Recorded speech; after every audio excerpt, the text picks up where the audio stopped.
Right. Good morning, everyone. We're going to get started here on our webinar concerning the training class Design for Additive Manufacturing Lightweight Certification Training from CASE. My name is Dave Pearson. I'll be the moderator today for the webinar.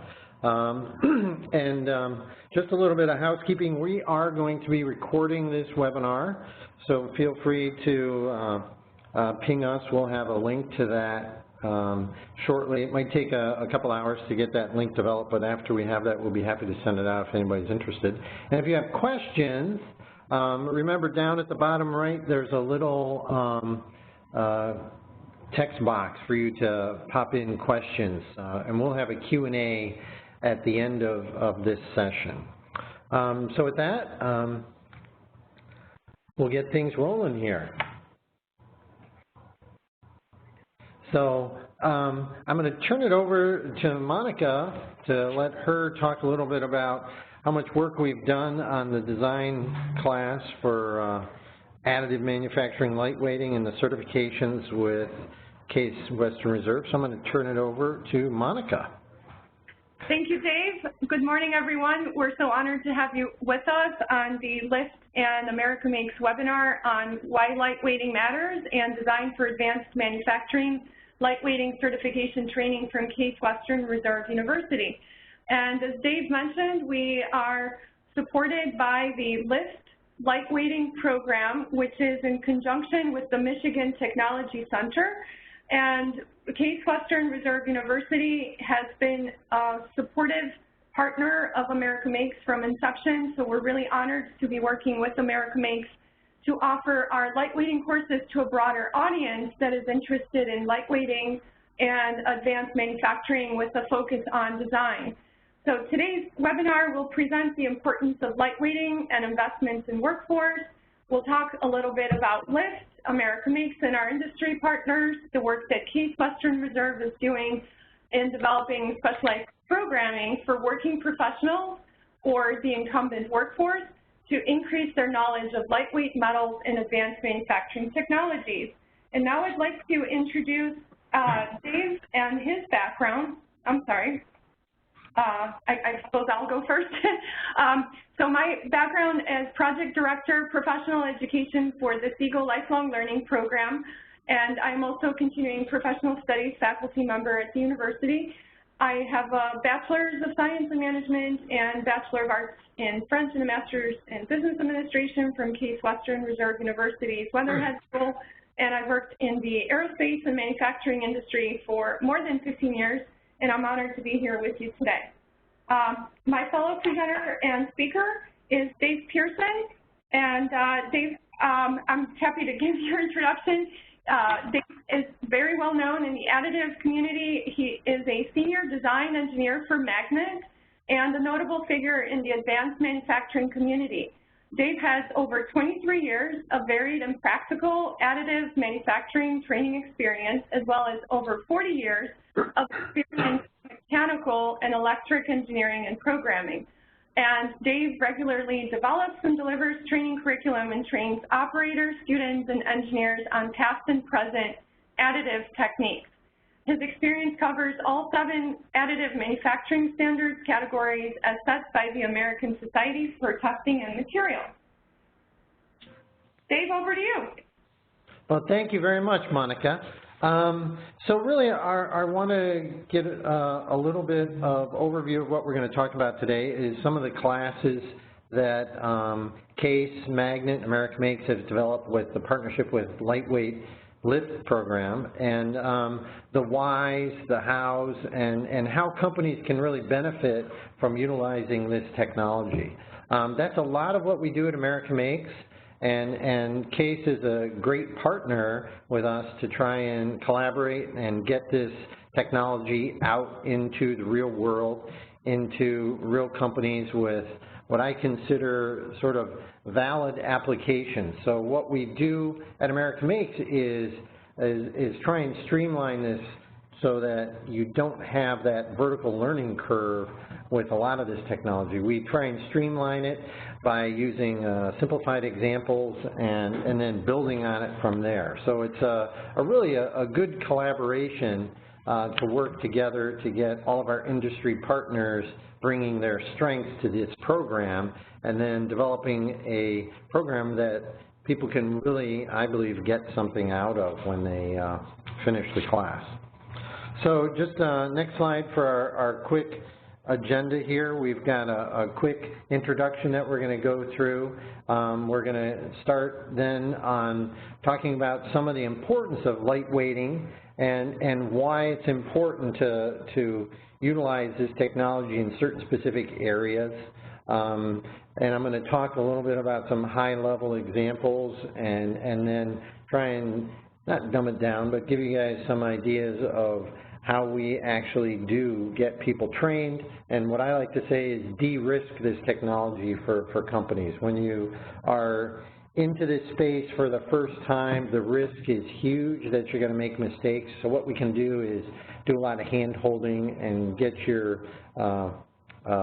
utilization and I guess get you on the fast track to using lightweighting technologies.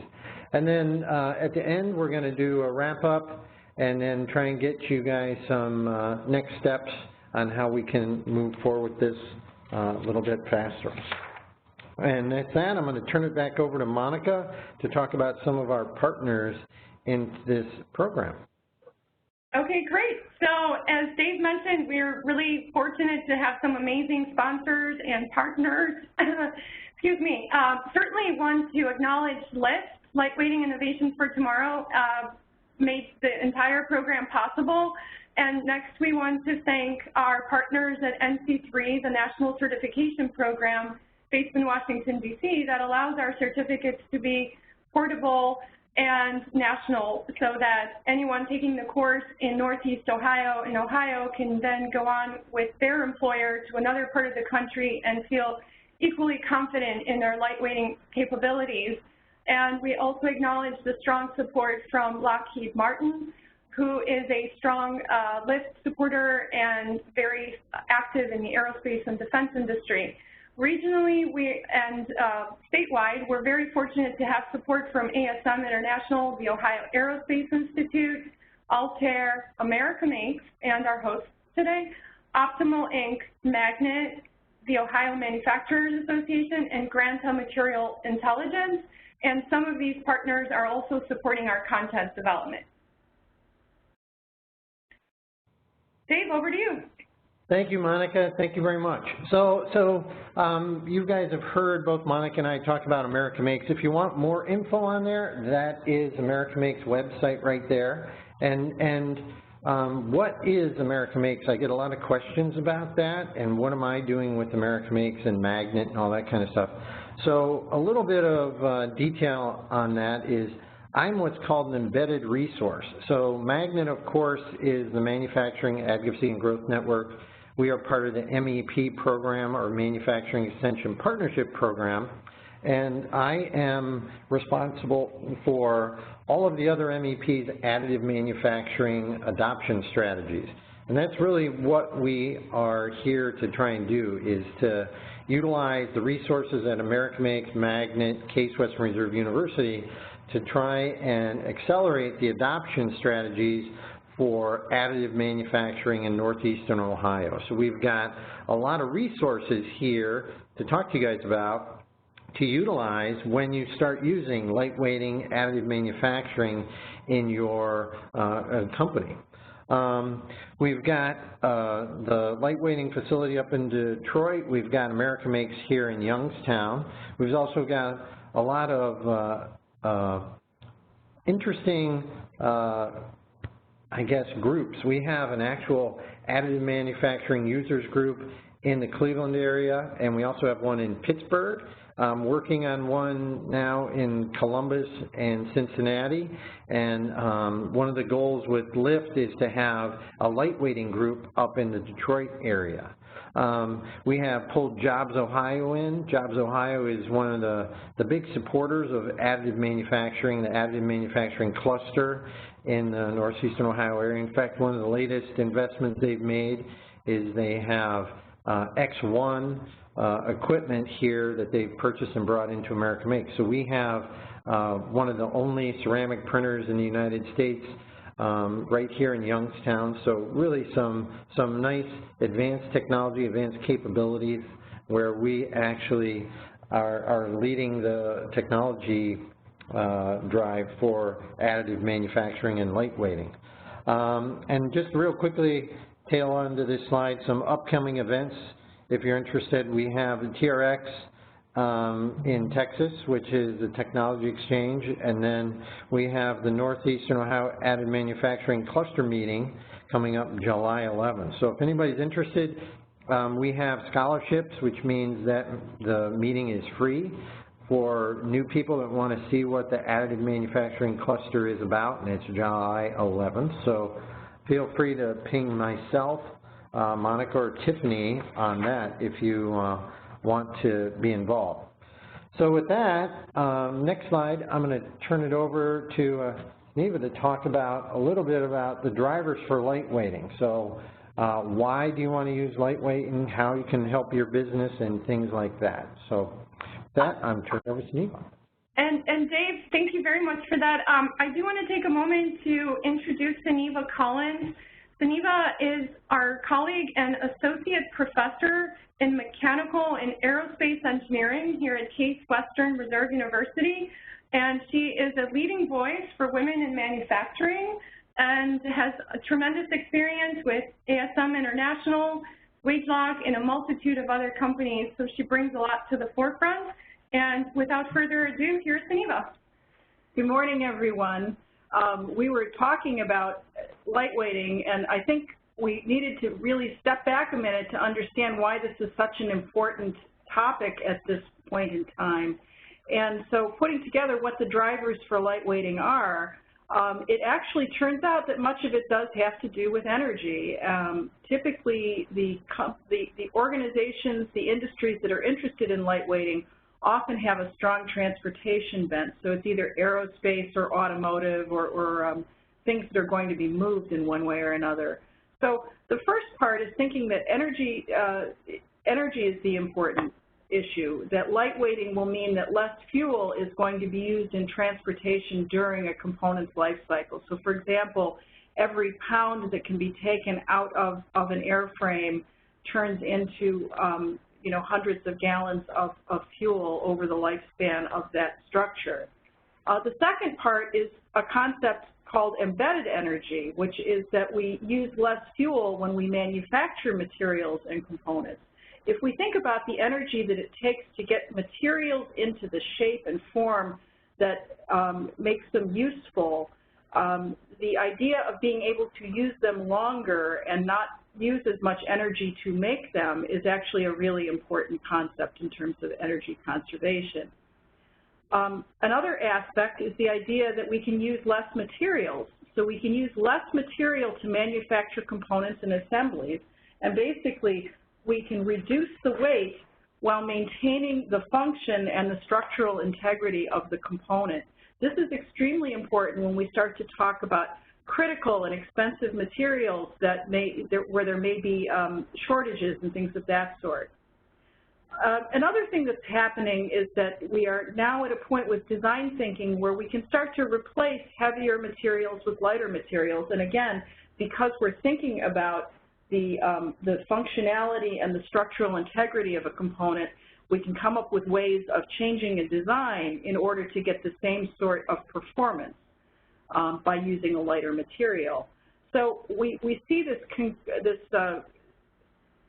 this intersection of design technology where we get this maturity of computer-aided engineering and finite element analysis, along with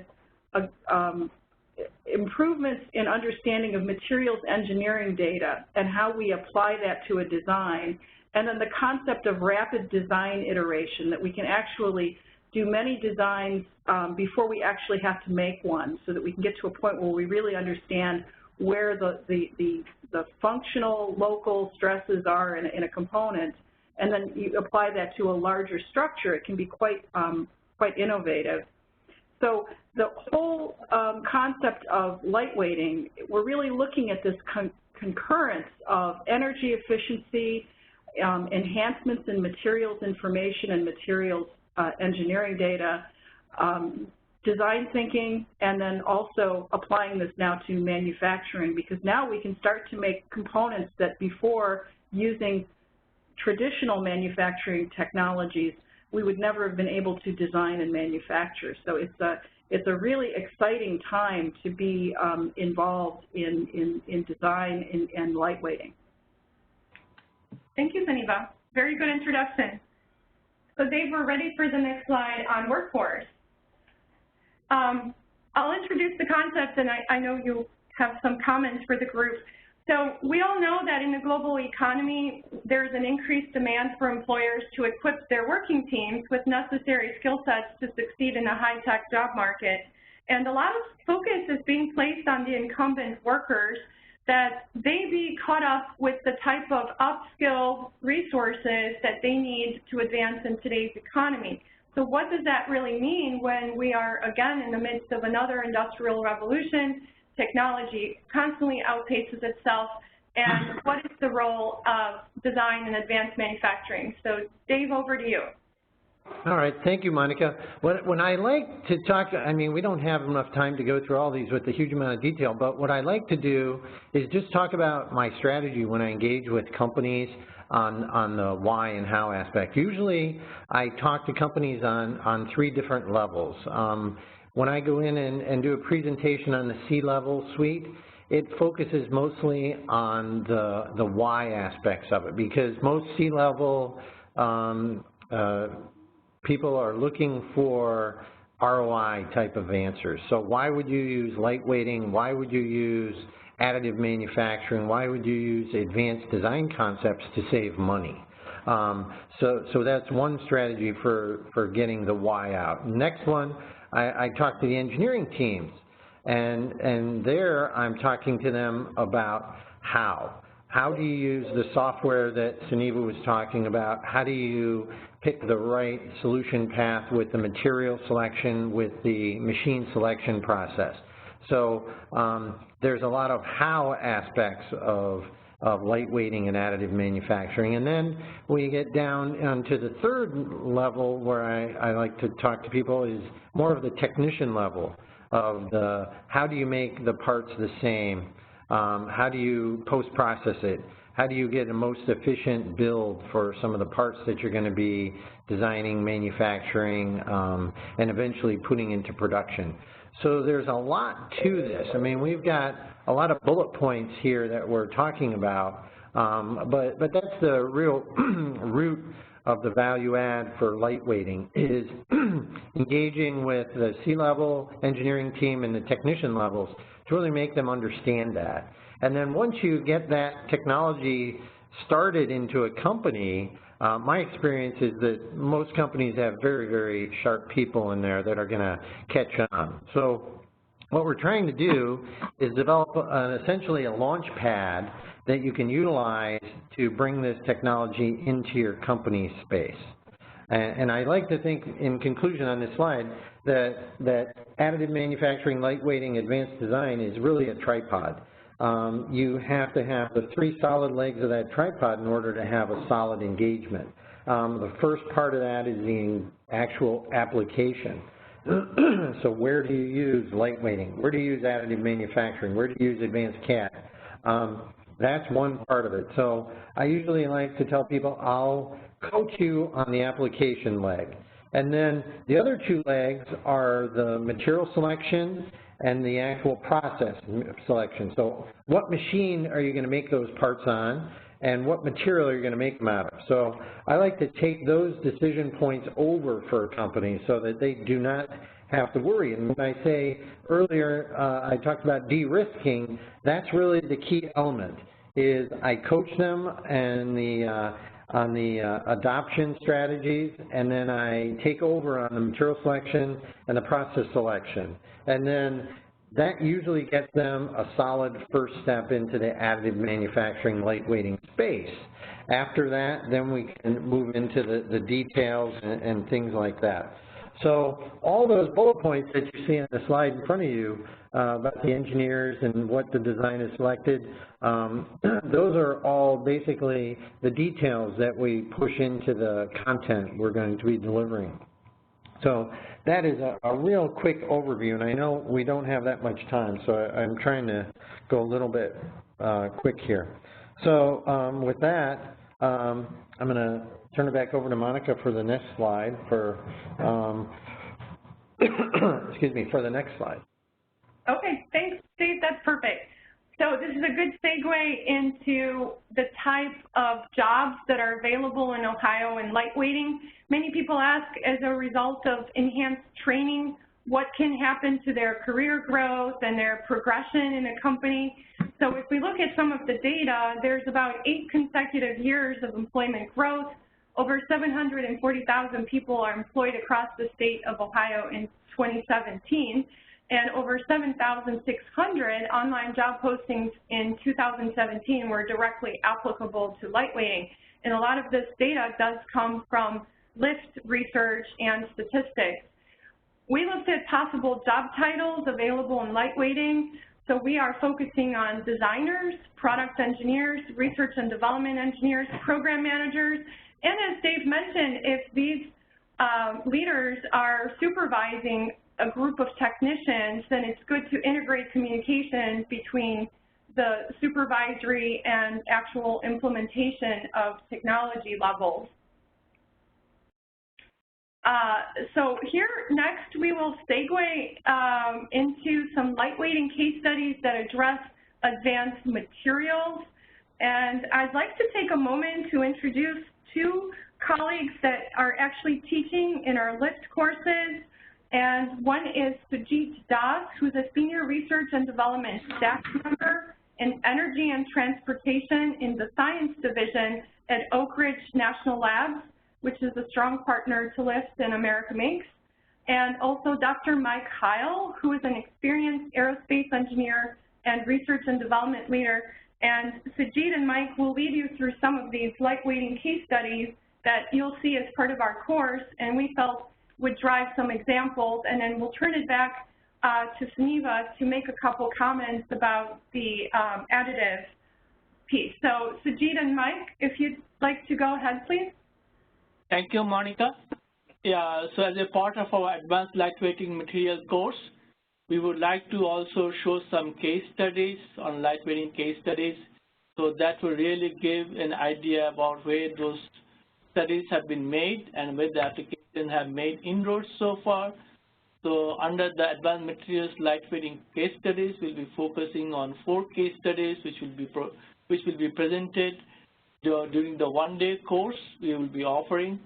And the first one is on the NASA GRC teleantenna. So this is the robust RF and optical system, communication system, and the lightweighting is possible using without the laser beacon. And the second one is for the space shuttle external tank. This is for the replacing aluminum with the aluminum lithium alloys. And last 2, like the carbon brakes. So that's the one we are talking about for the aircraft brake case study. So in which case it has been demonstrated like replacing steel rotors with carbon-carbon composite materials. This exhibits higher temperature strength and more stable friction properties, and is about 1/3 lighter density than the competitive aluminum alloys being used today. And also the reason behind is being the fuel cost, as Suniva was mentioning. Lightweighting is driven by the fuel cost. Initially the cost may be higher, but in the subsequent phase, the use phase, you have a lot more savings. You get the biggest bang for the buck doing the lightweighting, and that will be also one of the modules we'll be talking during the course. And the last but the least is the automotive sector. We know that lightweighting is used heavily in the automotive sector. There have been lightweighting of vehicles to improve the fuel economy standards. And there we are talking about, in this case study, the case study involves replacing steel body with a high-strength aluminum alloy having 1/3 density of steel. And this application has showed about 500 pounds of weight savings and additional 130 pounds of weight saving by downsizing the secondary items.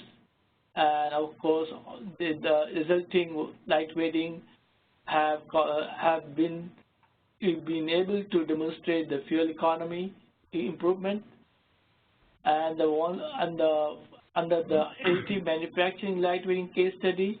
So there will be one case study by GE from the jet engine bracket optimization case study. So that we will be presenting during that course on the additive manufacturing lightweighting course module. Thank you, Sajid. Perfect. So Sunita Collins will highlight another lightweighting example that's actually in partnership right with America Makes. Right. Sajid had already mentioned this. This is an example of a bracket optimization basically used for a jet engine. GE Research started this as a GrabCAD challenge, and basically using metal additive manufacturing throughout the design challenge to people, and basically they received close to 700 entries. Designs that had reductions of up to 80% were submitted. So basically taking this same original design, which looked like something that had been machined out of a block of metal, and reducing the weight by basically taking a look at what were the functional design aspects of the bracket, and then able to remove as much material as possible. So at this point, they're taking a look at the top 10 designs and testing them. So a very interesting approach to taking a look at design and lightweighting, especially for a component that basically is a flight critical piece. So we will of course be talking more about that in the additive manufacturing course. Thank you, Sunita. Perfect. Okay, so Dave will go on to the next slide to talk about the actual LIFT courses that Case Western Reserve University is offering. And so I'm not sure why that's not, oh, here we go, good. It took a second to refresh. So June 11 through 13 this year at America Makes in Youngstown, Ohio, Case Western Reserve University is offering our Design for Advanced Materials Lightweighting courses. The first course that will be held in a series of a 3-day sequence is Design in Polymers on Monday, June 11, and these courses will take place from 9 a.m. to 5 p.m. on the 3 consecutive days.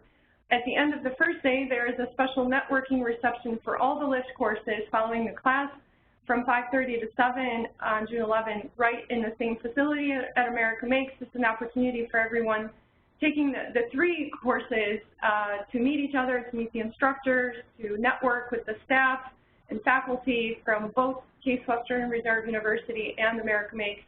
So that's a good opportunity to learn and also network. And the second day is the Design in Additive Manufacturing course, which is on Tuesday, June 12th.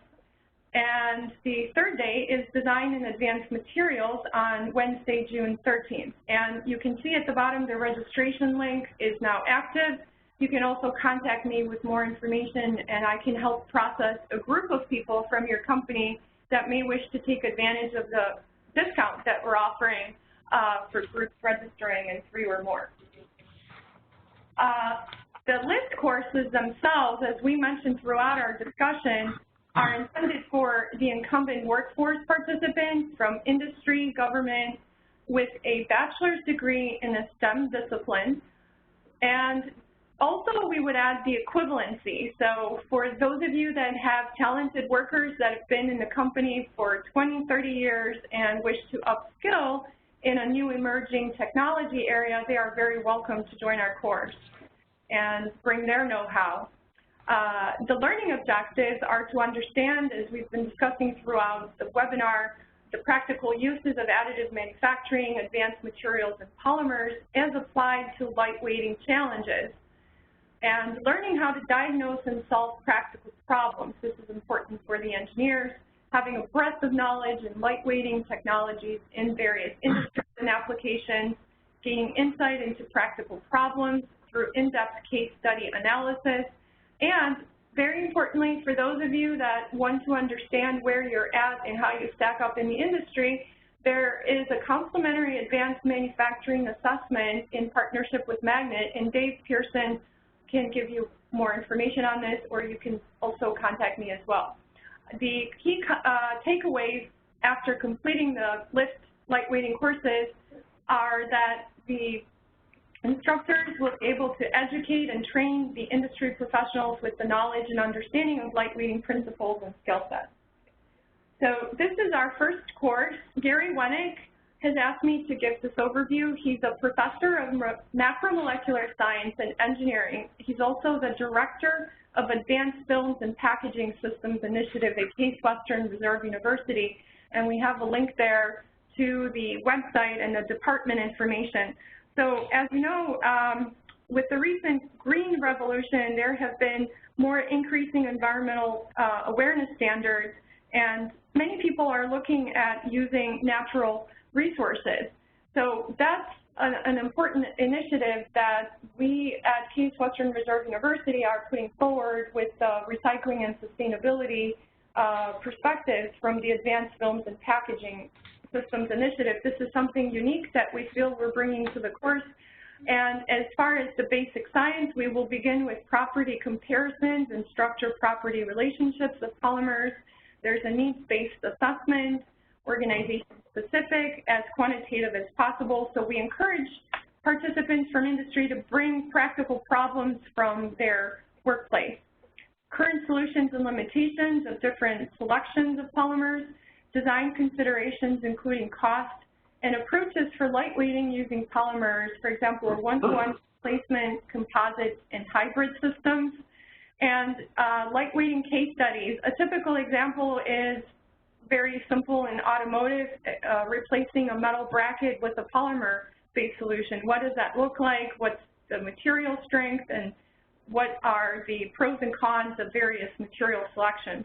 So Gary Wennick has been teaching for a number of years, over 35 at the university, brings a wealth of experience to the classroom, and the happy hour will be shortly after his course completes.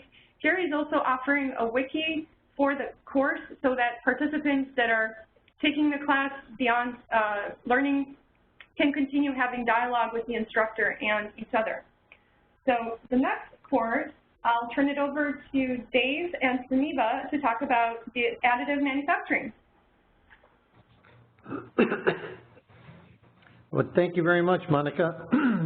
So this is the second class in the program, and basically it's done at America Makes. So you're going to get to see a lot of nice equipment that we have here. So between Youngstown State University and America Makes, we have equipment that can cover all 7 of the categories. So if you're interested in LOM application or lens, we have access to all that equipment.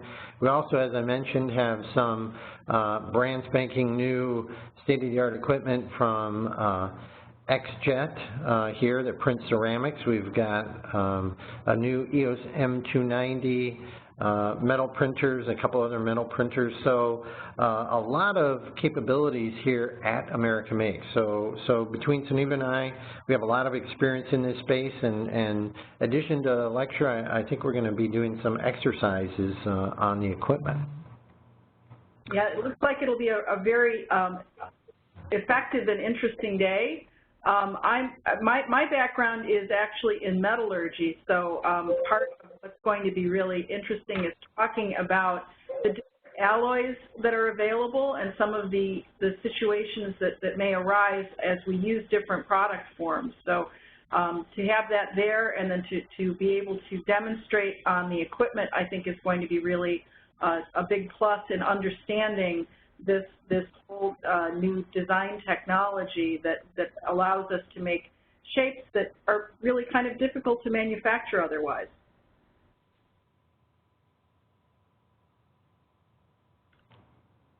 Dave, we're perfect. Okay. So the next, thank you very much, both of you. The next course that we will highlight is the Advanced Materials Design for Lightweighting Certificate, and Sajid and Mike will lead us through this discussion. Thank you, Monica. So this is the course which will be offered on the last day in the upcoming next month on June 13th. And we have an excellent set of instructors like Bob Bianco from the industries, the Swiss-Lock company, myself from Oaks National Lab, and also Mike Hale, who is an experienced aerospace engineer and has been a research and development leader.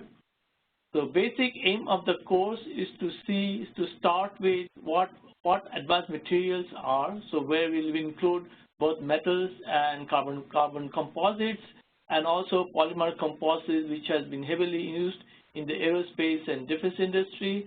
So we will start with advanced materials and the driving factors, and identify the potential applications and the markets area, just to start the flavor what exactly we're talking about lightweighting materials, advanced lightweighting materials in different applications, which are mainly the automotive and the aerospace applications. Then we go into start with the basic principles of material science and how the properties, the macrostructures depend on that, even the environmental durability, mechanical behavior. Then we talk about some of the tools like Grantor Design, which is one of the partners in this project.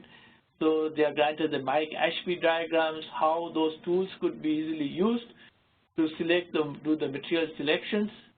And after having done with the material selection, we'll look into the design methodologies, like how the common engineering alloys and materials are used. And then we go into the advanced manufacturing. We talk about various manufacturing technologies like available and what is on the horizon to make these parts cost effectively, and also like performance, Mr. Performance. And we go into this course, go into the last few modules dealing with the performance modules, like what are the factors which will influence the actual performance of these materials, in some cases the harsh environments, high temperature applications, specifically for the aerospace applications. And then we go after the materials have been manufactured, what are going to be the field issues and the failure analysis we need to do. Of course, at the end, we need to see whether these lightweight materials make the business case, what are the life cycle energy and the cost impacts, and what are the challenges we are still yet to face to make the profitable proposition for the industry, specifically for the aerospace and automotive industry. And as you have heard, we will also be presenting 4 case studies on lightweighting with the to demonstrate what the applications has been so far in the advanced lightweighting cases for automotive and the defense industry. Sajid, thank you. That's perfect. Mike, did you want to contribute some of the perspectives on lightweighting for airplanes? Yeah, this is Mike Heil. Thanks, Sajid and Monica. My career has been spent in aerospace, so I will point out design methodologies applied in the aerospace industry, and also point out that lightweighting in aerospace is not nice to have. It is absolutely essential, because literally, if you don't lightweight from the very, very beginning in your design, you won't get off the ground. And for an airplane or for a space system, you've got to be able to accomplish the mission, so it's mission enabling. So I'll talk about examples in the aerospace industry, how the principles of lightweighting are applied, and then the importance of design and material selection for high-performance aerospace systems. Excellent. Thank you very much, both Sajid and Mike. Thank you, both of you. And also to Bob Bianco, as Sajid mentioned, he's the 3rd instructor in this course, and very excited to teach together with Sajid and Mike and be a resource to you. Okay, so next is the upcoming events. Dave, over to you. Thank you, Monica. As I mentioned earlier slide, we've got the Team NEO Additive Manufacturing Cluster meeting coming up July 11th. That's going to be at the Tri-C Center here in Cleveland, TRX in Texas. And of course, we just heard about all of the lift courses that we have coming up in June. We also have them running again October 1st, 2nd, and 3rd at ASM in Cleveland, Ohio, and again in October. So we've got some other courses that we're planning for 2018 and 19, so stay tuned for some more dates on that. Perfect. Thanks, Dave. So the next slide is on our registration reminder, which we talked about. And I do want to point out this is a picture in the corner here from one of our subcommittee meetings that we had last year. And we actually had the executive director of America Makes, Rob Gorham, call in for this meeting. It was Materion that hosted us. So we thank Materion and everybody that participated. I just want to reflect back. It's been an exciting journey last year, and I'm personally so grateful to have been able to work with so many of you on developing the curriculum together with our world-class instructors. So we are ready to go. We're ready to welcome you at America Makes, and the registration is now welcome and open. So the next slide is you, Dave. All right, thank you, Monica, and it has questions. So we've got a couple of questions popping in. The first one is basically from Brian, asks, are the LIFT courses only focused on polymers, or will there be a metal AM focus as well? So I know from my perspective, we are going to focus on both, really. So we've done some lightweighting for some radio in the polymer industry. We did some military work where we lightweighted radio handsets, and I know we've done a little bit of the lightweighting here at Magnet/America Make. So my answer to that would be we're going to focus on both. Perfect. Yeah, this is Mike Heil. I would add, you know, we're also going to talk about ceramics, advanced composites, and maybe a little look into the future. So what are the new materials that are being developed that could offer revolutionary advancements in lightweighting? Yeah, this is Sujit. In our course, like on the metal side, we'll be covering like advanced high-strength steel, aluminum, magnesium, titanium. So those are the major competing lightweight materials. Metals from the perspective, besides the composites, of course, carbon-carbon composites, polymer composites, thermoplastics, thermosets. So we are talking about a range of materials, lightweight materials, which has shown some potential in the upcoming years in different applications.